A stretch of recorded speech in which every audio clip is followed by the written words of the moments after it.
Blaženi Jakov Zadranin, poznat i kao Giacomo il Rizzo, jedna je od najfascinantnijih ličnosti hrvatske povijesti u Italiji.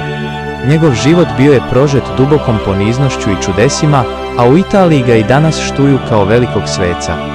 Rođen je u Zadru oko 1400. godine, neki izvori navode i koju godinu kasnije. Roditelji su mu bili Leonardo Varinghez i Blaženka, Beatrice. Kao mladić, osjetio je poziv i stupio u Franjevački red, samostan Svetog Frane u Zadru, kao brat pomoćnik. Zanimljivo je da Jakov nikada nije postao svećenik. Cijeli je život ostao jednostavan brat laik, posvećen radu i molitvi.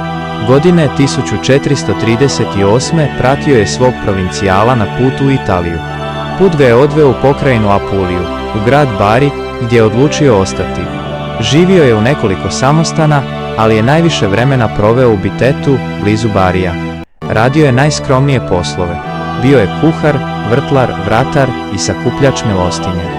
Bio je poznat po tome što bi tijekom molitve često padao u ekstaze, zanose. Narod ga je volio jer je bio izuzetno blag i uvijek spreman pomoći. Tijekom epidemija kuge 1482. i 1485.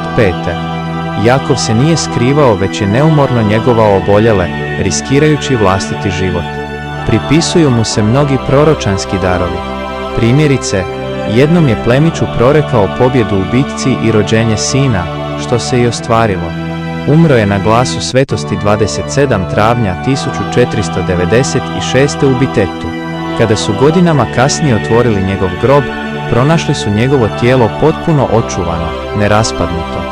To je tijelo i danas izloženo u staklenom lijesu u svetištu u Bitetu, gdje ga svake godine posjećuju tisuće hodočasnika. Papa Klement XI službeno ga je proglasio blaženim 1700. godine. U Italiji ga zovu Giacomo Illirico, Jakov Ilirik Hrvat, čime se i danas ističe njegovo podrijetlo. U Zadru se njegovo štovanje posebno obnovilo krajem 20.